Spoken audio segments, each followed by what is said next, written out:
सुनिएगा। अरे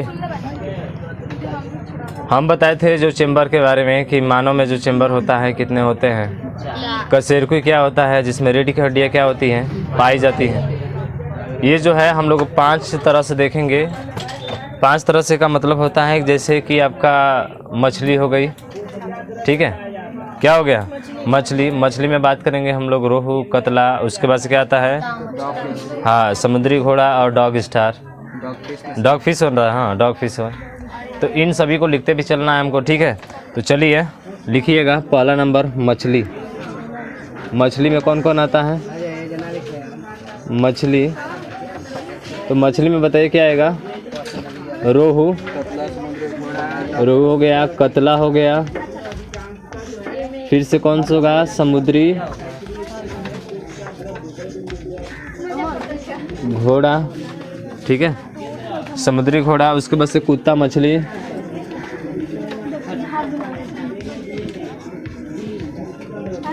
कुत्ता मछली। इसमें कितना होता है जी चेम्बर? इसमें कितने चेम्बर होते हैं बताइए? कितने होते हैं? 2 होते हैं ना, एक आलिंद और एक नीलय, यानी कि 2 इसमें होते हैं। 2 लिखिएगा, एक आलिंद और 2 एक नीलय, ठीक है। एक आलिंद और एक नीलय। एक और देखिए, एक का मतलब आलिंद याद रखिएगा और एन का मतलब नीलय। एक आलिंद और एक क्या होता है? नीलय होता है। उसी तरह से बात करेंगे हम लोग उभयचर, जिसको एम्फीबियन बोलते हैं। क्या बोलते हैं? एम्फीबियन। दूसरा होता है आपका उभयचर, एम्फीबियन।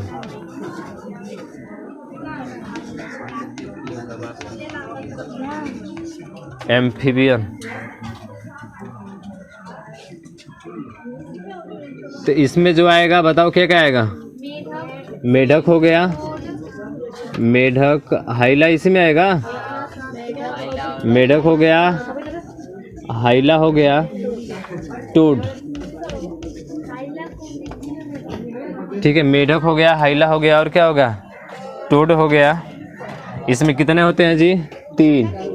3 चेम्बर होते हैं, जिसमें 2 आलिंद और एक क्या होता है? नीलय होता है।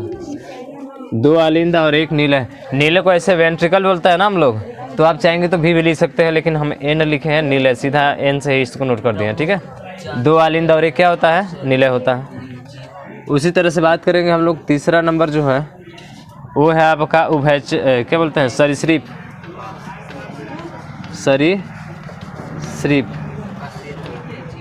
सरीसृप जिसको रेप्टाइल्स बोलते हैं हम लोग।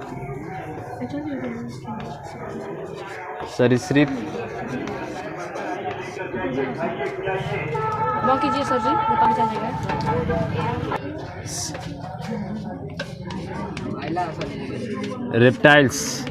रेप्टाइल्स में क्या आएगा बताइए? कछुआ हो गया, छिपकली हो गई, सांप हो जाएंगे ना। कछुआ, कछुआ हो गया, छिपकली हो जाएगी, यहीं पे सांप भी हो जाएगा। और इसी में एक और चीज़ जो आप बोल रहे थे कल जो है मगरमच्छ हो गया। हालांकि इसका अपवाद होता है मगरमच्छ, ठीक है। मगरमच्छ जो होता है। और एक होता है और घड़ियाल।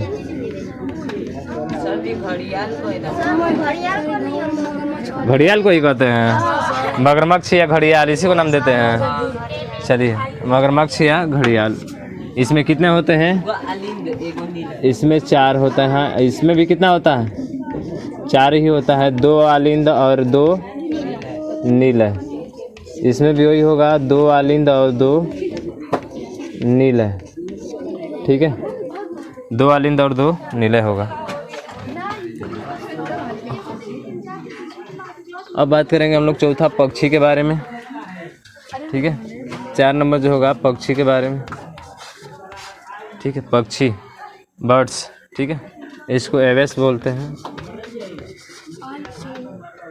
इसमें बात करें तो सबसे पहले क्या आएगा बताइए? शुतुरमुर्ग,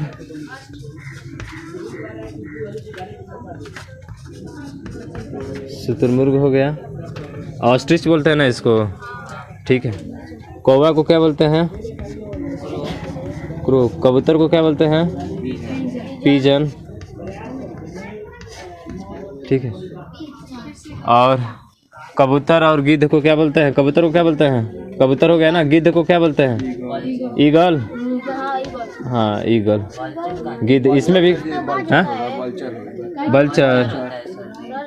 ईगल मैंने चील होती है ना, बाज। बाज होता है। और गिद्ध किसको कहा जाता है? बल्चर। अच्छा गिद्ध। ठीक है, तो इसमें कितने होंगे आपके? इसमें भी 4 होते हैं। ठीक है, इसमें भी कितने होते हैं? 4। 2 आलिंद और 2 नीले, लिख लीजिएगा। ठीक है, 2 आलिंद और 2 नीले होता है। कछुआ छिपकली में कितना लिखे हैं हम लोग? 3 होता है जी। नहीं 3 होता है, एक नोट रखिएगा। इसमें 3 होता है, 2 आलिंद और 1 नीले होता है। रेप्टाइल और एम्फीबियन दोनों ही होता है। हाँ, ये अपवाद में आते हैं, ये 4 होते हैं इसमें बस। 2 में मगरमच्छ या घड़ियाल में हाँ, केवल अपवाद में आ जाता है। समझ रहे हैं ना? होना तो चाहिए कितना इसमें? 3, लेकिन अपवाद में आते हैं ये आपके 4। 5वां नंबर आएगा आपका। 5वां नंबर है मेमल्स, जिसको क्या बोलते हैं? स्तनधारी। स्तनधारी, इसको बोलते हैं मेमल्स।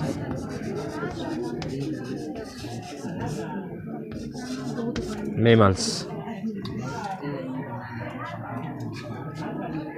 क्या आएगी? डॉल्फिन।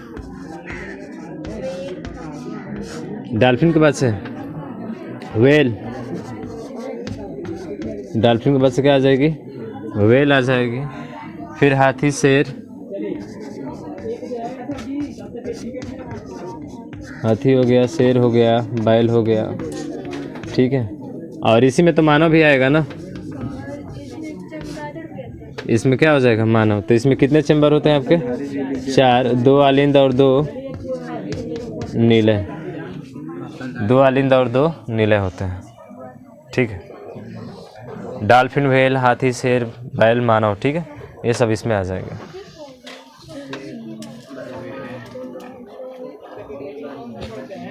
उसके बाद से बात करेंगे हम लोग गर्म खून वाले।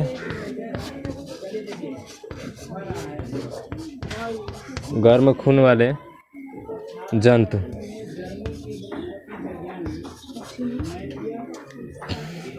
गर्म खून वाले जंतु कौन से होते हैं? तो गर्म खून वाले जंतु ये आपके स्तनधारी हो जाएंगे। स्तनधारी गर्म खून वाले क्या होता है? ऐसे जंतु जिनके अंदर का तापमान स्थिर होता है और यह पर्यावरण के तापमान के अनुसार अपने अंदर के तापमान को परिवर्तित नहीं करते हैं। मतलब ये कभी भी पर्यावरण के तापमान के अनुसार अपने आप को चेंज नहीं करेंगे। समझ रहे हैं ना? तो इसको हम लोग क्या बोलते हैं? गर्म खून वाले जंतु। तो ध्यान रखिएगा, ऐसे जंतु जिनके अंदर का तापमान स्थिर होता है, मतलब वो तापमान एकदम फिक्स है। जैसे हम लोग का तापमान कितना होता है जी? 37 डिग्री सेल्सियस होता है। अगर फ़ारेनहाइट में बात करें तो कितना होता है? 98.6 डिग्री सेल्सियस। ये बहुत बार पूछा जाता है कि मानव का तापमान कितना होता है? 37 डिग्री सेल्सियस। फ़ारेनहाइट में बात करें तो 98.6 डिग्री सेल्सियस। ठीक है, हाँ 98.6 डिग्री सेल्सियस होता है। और ये सॉरी फ़ारेनहाइट, हाँ जी फ़ारेनहाइट होता है। ठीक है, देख लेना उसमें। 110, 310 होता है। चलिए, तो गर्म खून वाले जंतु वाले लिख लीजिएगा। हो गया ऊपर वाला? अभी नहीं लिखे हैं? अच्छा लिखिए लिखिए लिखिए। हमने ये कहा कि देखिए गर्म खून वाले जंतु क्या वो होते हैं जिनका तापमान स्थिर होता है। वो जो है अपने पर्यावरण के अनुसार अपने तापमान को परिवर्तित नहीं कर सकते हैं, बदलेंगे ही नहीं। अगर यदि जहाँ पर्यावरण विपरीत हो गया, विपरीत का मतलब ज़्यादा अगर तेज़ धूप हो गया, गर्मी होने लगा, तो क्या हम अपना तापमान बदल सकते हैं? नहीं, हमारा तापमान फिक्स होता है, चाहे ज़्यादा ठंडा रहे और चाहे ज़्यादा गर्मी रहे। समझ रहे हैं? तो इसलिए जो है इनका तापमान स्थिर होता है। ये पर्यावरण के अनुसार अपने तापमान में कोई भी परिवर्तन नहीं करते हैं, उसी को कहते हैं गर्म खून वाले जंतु। जैसे ज़्यादा गर्मी होता है तुरंत एसी चलाने लगते हैं हम लोग, तुरंत पंखा चलाने लगते हैं, तुरंत कूलर चलने लगता है, समझ रहे हो। इसीलिए इसको नाम दिया गया है गर्म खून वाले जंतु। इसका मतलब है कि जितने स्तनधारी हैं, जितने मेमल्स हैं, वो सभी किसके अंतर्गत आएंगे? गर्म खून वाले के अंतर्गत ही आएंगे, समझ रहे हैं। तो लिख लीजिए, हम बोल रहे हैं इसकी परिभाषा, गर्म खून वाले जंतु। लिखिएगा, ऐसे जंतु जिनके अंदर का तापमान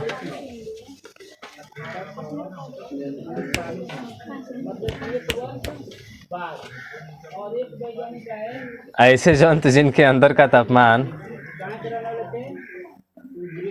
स्थिर होता है, ऐसे जंतु जिनके अंदर का तापमान स्थिर होता है। हो गया। यह पर्यावरण के तापमान के अनुसार, यह पर्यावरण के तापमान के अनुसार, यह पर्यावरण के तापमान के अनुसार, यह पर्यावरण के तापमान के अनुसार अपने अंदर के तापमान को, अपने अंदर के तापमान को, अपने अंदर के तापमान को परिवर्तित नहीं कर सकते हैं, परिवर्तित नहीं कर सकते हैं, परिवर्तित नहीं कर सकते हैं। जैसे पक्षी और स्तनधारी, जैसे पक्षी और स्तनधारी, पक्षी और स्तनधारी। बड़ा खतरनाक लिख रहा है भाई साहब, इतना खतरनाक लिख रहा है कि एकदम से पूछना ही नहीं। एक तो खूब बड़ा बड़ा, उसी में चिरई जैसा। हाँ चलिए, स्तनधारी देखिए यहाँ पर लिखा गया है, आप क्या लिख रहे हैं? तनी हिंदी सुधारिए, ठीक है, समझ में आ गया। तो गर्म खून वाला जंतु क्या होगा? जिसका तापमान क्या होता है? स्थिर होता है। ये पर्यावरण के अनुसार अपने अंदर के तापमान को बदलता नहीं है। जैसे पक्षी हो गए, और क्या हो गई? स्तनधारी, मैमल्स हो गए, ठीक है। तो ये सभी क्या होते हैं? आपके गर्म खून वाले जंतु होते हैं। अब लिखिएगा ठंडे खून वाले जंतु, ठंडे खून वाले जंतु। इसका उल्टा हो जाएगा, किसका उल्टा? गर्म खून वाले जंतु के उल्टा हो जाएगा। उनका तापमान स्थिर हो रहा था, इनका तापमान स्थिर नहीं होता है, और ये पर्यावरण के अनुसार अपने को क्या कर लेते हैं? बदल लेते हैं, चेंज कर लेते हैं। जैसे कि ऊपर से लेकर तीनों देख लो, उभयचर हो गया, सरीसृप हो गया, और उसके बाद से मछली, मछली तो इसमें लिखा है ना? नहीं, मछली हो गई। तो मछलियाँ देखो, ऐसे बताए थे, थोड़ा सा जो है रंग हो गया था, गलत हो गया था उधर, ठीक है ना। जैसे मछलियाँ होती हैं, मछलियाँ तो हमेशा एनी टाइम चलती रहती है ना, क्योंकि अपने तापमान को क्या कर लेती है? चेंज कर लेती है, बदल लेती है वो पर्यावरण के अनुसार। ज़्यादा धूप होता है तभी भी देखोगे तालाब में ऐसे ही चलती रहेगी आपकी, चलती है ना मछलियाँ। तो मछलियाँ हो गई, उसके बाद से आपके क्या हो गए? उभयचर हो गए, सरीसृप हो गए। ये सभी किसके अंतर्गत आएंगे आपके? हाँ, ध्यान रखना, किसके अंतर्गत आएंगे? ठंडे खून वाले के। तो लिखिएगा इसमें, इनके अंदर का तापमान निश्चित या स्थिर नहीं होता है। इनके अंदर का तापमान स्थिर या निश्चित, हाँ, इनके अंदर का तापमान निश्चित या स्थिर नहीं होता है, निश्चित या स्थिर नहीं होता है, नहीं होता है। यह बाहरी पर्यावरण के तापमान के अनुसार, यह बाहरी, हाँ, निश्चित या स्थित नहीं होता है। यह बाहरी पर्यावरण के तापमान के अनुसार, यह बाहरी पर्यावरण के तापमान के अनुसार अपने अंदर के तापमान को परिवर्तित कर सकते हैं, अपने अंदर के तापमान को परिवर्तित कर सकते हैं। यह बाहरी पर्यावरण के तापमान के अनुसार अपने अंदर के तापमान को परिवर्तित कर सकते हैं।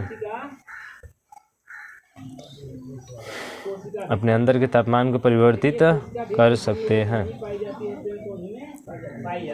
जैसे मछली, उभयचर, सरीसृप। जैसे मछली, उभयचर, सरीसृप। जैसे मछली, उभयचर, सरीसृप।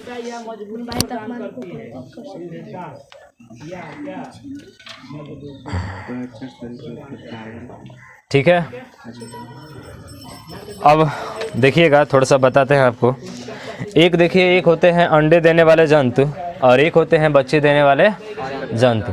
तो अंडे देने वाले जंतु में जैसे आप जानते हैं, पक्षी हो गई, पक्षी हो गई, सांप भी हो गए आपके, ठीक है। और बताइए।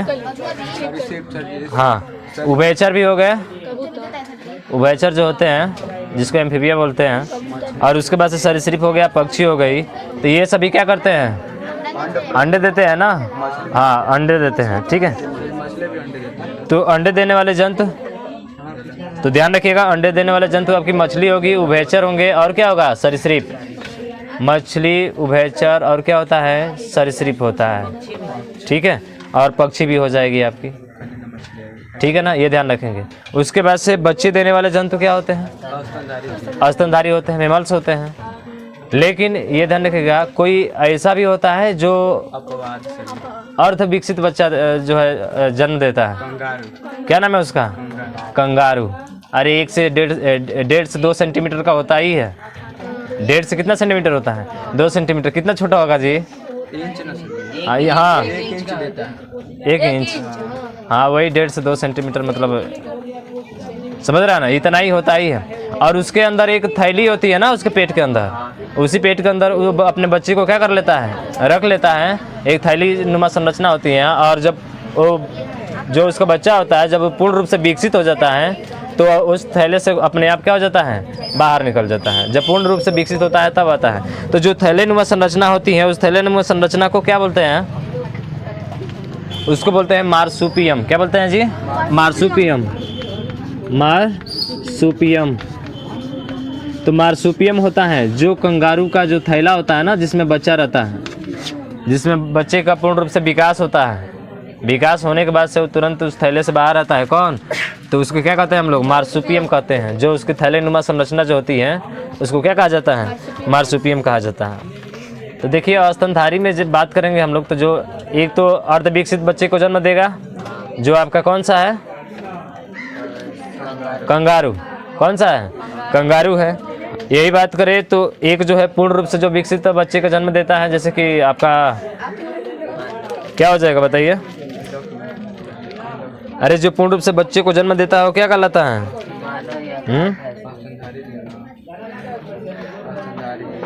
हाँ, वो स्तनधारी ही नहीं होंगे ना आपके। हाँ, स्तनधारी में ही आ जाएंगे। तो स्तनधारी जितने भी होते हैं पूर्ण रूप से बच्चे को क्या करते हैं? जन्म देते हैं। ऐसे देखा जाए तो ये 3 प्रकार का होता है। कितने प्रकार का होता है? 3 प्रकार के। स्तनधारी 3 प्रकार के होते हैं। एक जो अंडे देते हैं, दूसरा जो अर्ध विकसित बच्चों को जन्म देते हैं, और तीसरा जो पूर्ण रूप से विकसित बच्चे को क्या करते हैं? जन्म देते हैं। 3 तरह के होते हैं। कितने तरह के? 3 तरह के, जिसमें तीनों का नाम आएगा प्रोटोथीरिया। पहले नाम क्या होगा? प्रोटोथीरिया। प्रोटोथीरिया में क्या होगा? जो बच्चा प्रोटोथीरिया में क्या होगा? जो अंडे देने वाले होंगे। और दूसरा होता है मेटाथीरिया, जिसमें अर्ध विकसित बच्चों को जन्म दिया जाता है। पहला में अंडा जो देते हैं, दूसरे में क्या? अर्ध विकसित बच्चे को जन्म देते हैं। और तीसरा होता है आपका यूथीरिया। तीसरा क्या होता है? यूथीरिया होता है, जिसमें पूर्ण रूप से बच्चे को क्या क्या तो करते हैं? जन्म देते हैं। उसको बोलते हैं हम लोग क्या? यूथीरिया। समझ रहे हैं ना? तो 3 चीज़ें हैं आपकी। इन 3 चीज़ों के बारे में हमको जानना है, ठीक है। हाँ, तो जो है जैसे मानव हो गया, शेर हो गए, हाथी हो गए, तो ये पूर्ण रूप से बच्चे को जन्म देते हैं ना। लेकिन कंगारू अर्ध विकसित देता है। और वहीं पक्षी अंडा, सांप भी अंडा, ठीक है। तो चलिए लिखिएगा, इसको भी लिख लीजिए तब। लिखिए, अंडे देने वाले जंतु। हेडिंग दीजिएगा, अंडे देने वाले जंतु। अंडे देने वाले जंतु। उसमें लिख लीजिए आगे, यह अंडे देते हैं जैसे, यह अंडे देते हैं जैसे, यह अंडे देते हैं जैसे मछली, उभयचर, सरीसृप, मछली, उभयचर,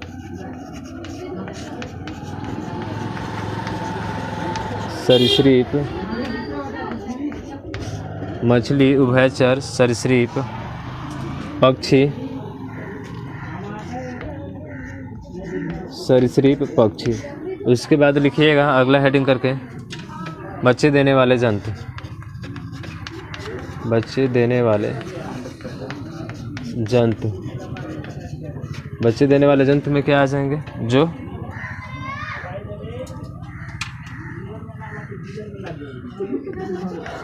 यह पूर्ण विकसित,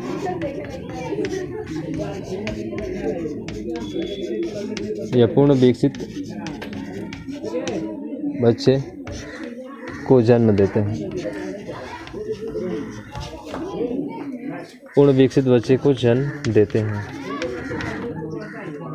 ठीक है। उसके बाद स्तनधारी की बात करेंगे।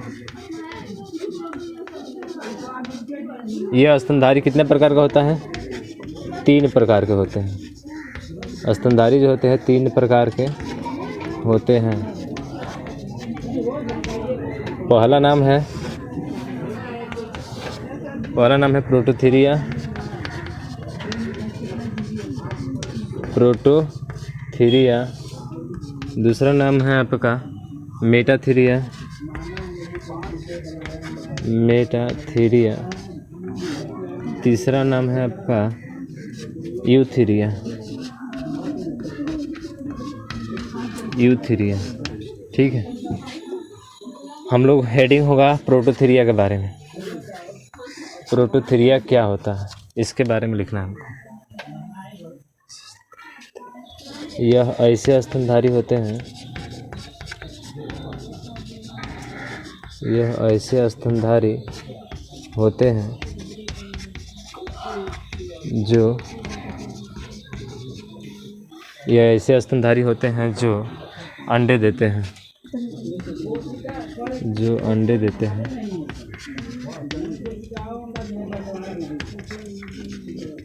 जैसे पक्षी, वही अंडे देने वाले जो अभी लिखे थे ना, क्या क्या लिखे थे? उभयचर, सरीसृप, ठीक है, इटिसी इत्यादि लिख लेना। दूसरा नंबर जो है उसको बोलते हैं मेटाथीरिया, मेटाथीरिया। मेटाथीरिया में क्या होता है? यह ऐसे स्तनधारी होते हैं जो, यह ऐसे स्तनधारी होते हैं जो, यह ऐसे स्तनधारी होते हैं जो अंडे देते हैं, सॉरी, जो अर्ध विकसित बच्चों को जन्म देते हैं, जो अर्ध विकसित बच्चों को जन्म देते हैं। जैसे क्या हो जाएगा आपका? कंगारू। ठीक है, क्या होगा? कंगारू होगा। और कंगारू को ध्यान रखिएगा, पेट में जो थैली होती है, कंगारू के पेट में जो थैली होती है उस थैली को क्या बोलते हैं जी? मार्सुपियम। क्या बोलते हैं उसको? मार्सुपियम बोलते हैं। ठीक है। पेट में जो थैली होती है उसको क्या बोलता है? मार्सुपियम। और इसी मार्सुपियम में बच्चे का क्या होता है? विकास होता है। और विकास होने के बाद से वो बच्चा क्या होता है? फिर तब बाहर आता है आपका। ठीक है, मार्सुपियम इसको हम लोग बोलते हैं। और एक और नाम आएगा ओपोसम। इसी का एक और एग्जांपल है ओपोसम। ओपोसम, ओपोसम क्या होता है? एक चूहे जैसा होता है। ओपोसम कैसा होता है? चूहे जैसा होता है, जो पेड़ पर चढ़ता है, पेड़ पर रहता है। कहाँ रहता है जी? पेड़ पर, तो ध्यान रखिएगा पेड़ पर जो है रहता है, जो पेड़ पर रहता है उसको ओपोसम बोलते हैं हम लोग। पेड़ पर रहता है ओपोसम बोला जाता है। चूहे जैसा होता है एकदम, ठीक है, ओपोसम। कौन देखा है जी?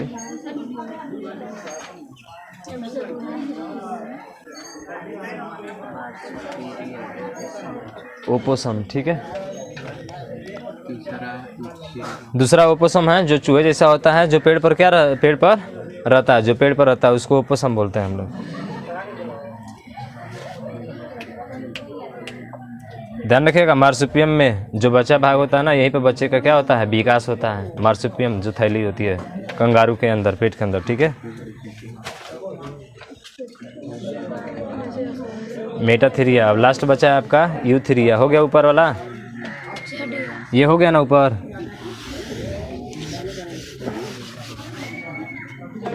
यूथीरिया,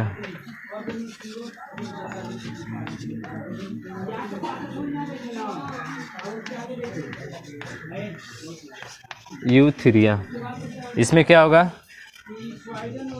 ये ऐसे स्तनधारी होते हैं, ऐसे स्तनधारी होते हैं जो पूर्ण रूप से बच्चे को जन्म देते हैं। पूर्ण रूप से बच्चे को क्या करते हैं, जन्म देते हैं। जैसे मानव, शेर, हाथी, जैसे मानव, शेर और हाथी।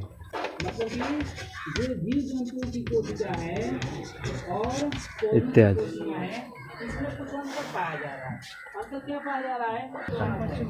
यहाँ पे लिख लीजिए, बच्चों को लिख लीजिए, बच्चों को जन्म देते हैं।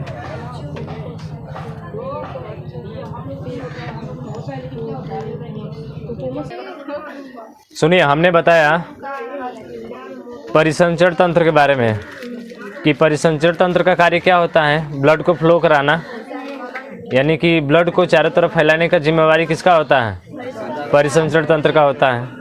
और इसमें कुछ भाग होते हैं जिनमें हम बताए थे कि रक्त का प्रवाह हृदय से अंगों में और अंगों से हृदय में होता है। और इनके लिए जो है 3 चीज़ें होती है। 3 चीज़ें क्या है, रक्त वाहिकाएं हैं, रक्त है और क्या है, हृदय। रक्त वाहिकाएं, रक्त और हृदय, यही है ना, blood vessels, blood vessels, blood और उसके बाद से हार्ट, हार्ट है आपका। 3 चीज़ें हैं। रक्त वाहिकाओं में 3 चीज़ें हमने बात किया था। रक्त वाहिकाएं कितने प्रकार की होती हैं, 3 प्रकार की होती हैं। वो पहला प्रकार क्या था उसका, धमनी, दूसरा शिराएं, तीसरा केशिकाएं। केशिकाएं को इंग्लिश में क्या बोलते हैं, कैपिलरीज, कैपिलरीज बोला जाता है। केशिकाएं को क्या बोलते हैं, कैपिलरीज। और उसके बाद से शिराएं को क्या बोलते हैं, वेन्स, क्या बोलते हैं उसे, वेन्स। और उसके बाद से पहला धमनी किसका क्या बोलते हैं, आर्टरी, क्या बोला जाता है उसके, आर्टरियम, आर्टरी बोलते हैं उसको हम लोग। तो आर्टरी मतलब धमनी होता है। तो हमने बताया कि जो रक्त का प्रवाह होता है अगर हृदय से अंगों में हो रहा है तो कैसा होगा, शुद्ध होगा। अगर हृदय से अंगों में रक्त का प्रवाह हो रहा है तो कैसा होगा, शुद्ध होगा। और ये किससे होकर जाता है, धमनी से होकर जाता है। लेकिन एक ऐसी धमनी होती है जो अपवाद होती है, जिसमें से अशुद्ध रक्त जाता है, जिसका नाम है फुफ्फुस धमनी। यानी फुफ्फुस धमनी से अशुद्ध रक्त का क्या होता है, प्रवाह होता है। वही बात करें कि जब अंगों से हृदय में जाता है ब्लड, तब कैसा होता है, अशुद्ध होता है। और ये अशुद्ध ब्लड कहाँ से होकर जाता है, शिराएं से। कहाँ से जाता है, शिराएं से जाता है। और शिराएं से जाते हुए जो है एक ऐसी शिरा होती है जो अपवाद में होती है, जिसका नाम है फुफ्फुस शिरा। उसमें जो है आपका शुद्ध रक्त का प्रवाह होता है। कैसे प्रवाह होता है, शुद्ध रक्त उसमें जाता है आपका। ये चीज़ें बताया था हमने, लिखवा भी दिए थे इसको। उसके बाद से अब हृदय की संरचना के बारे में हम लोग देखें। हृदय की संरचना, हृदय की संरचना का व्याख्या अच्छे से किए थे हम लोग। सबसे पहले ब्लड ऊपरी सिरा और निचली महाशिरा से होते हुए दाया आलिंद में आता है। और जैसे दाया आलिंद में आता है तो वहाँ पे एक पेसमेकर उपस्थित होता है और वो संकेत देता है उससे इलेक्ट्रिकल वेव जो है उत्पन्न होती है ना, हाँ विद्युत संकेत उत्पन्न करता है। और ये जैसे ही सिग्नल मिलता है, पेसमेकर जैसे ही सिग्नल देता है तो तुरंत हृदय हमारा क्या हो जाता है, सिकुड़ जाता है। और जैसे ही सिकुड़ता है तो कपाट जो होता है, एक वाल्व होता है, कपाट होता है, उस पर दाब पड़ने के कारण वो क्या हो जाता है, खुल जाता है और सीधा वो दाएं नीले में आ जाता है। फिर दाएं नीले में वही कार्य होता है, पेसमेकर संकेत देगा, फिर खुलेगा, फिर जाएगा आप किससे, फुफ्फुस धमनी, वही होती है ना। फुफ्फुस धमनी से होते हुए पूरे जो है आप फेफड़े में फैलेगा, फेफड़े में ऑक्सीजन होता है, वहाँ पे ब्लड कैसे हो जाता है, शुद्ध हो जाता है। फिर वहाँ से सीधा जो है आपका फुफ्फुस सिरा से होते हुए बाएं आलिंद में पहुँचता है, फिर पेसमेकर संकेत देता है, फिर खुलता है, फिर आता है आपका बाएं नीले में, बाएं नीले से फिर डायरेक्ट चला जाता है कहाँ पे, महाधमनी में, और महाधमनी से पूरे शरीर में क्या हो जाता है, फैल जाता है। पीछे वाला का क्लास है ना, और आज की क्लास आपने जो पढ़ा अभी क्या पढ़े, अंडे देने वाले जंतु, बच्चे देने वाले जंतु, उसके बाद से गर्म खून वाले जंतु, ठंडे खून वाले जंतु। फिर पढ़ा आपने जो है स्तनधारी को 3 भागों में बांटा गया, प्रोटोथीरिया, मेटाथीरिया और तीसरा क्या होता है, यूथीरिया। प्रोटोथीरिया में अंडे देने वाले होंगे, मेटाथीरिया में अर्धविकसित बच्चे देने वाले होंगे, और प्रोटोथीरिया में यूथीरिया में क्या होता है, पूर्ण विकसित बच्चे को जन्म देते हैं। बाकी कहानी खत्म। याद हुआ कि नहीं हुआ?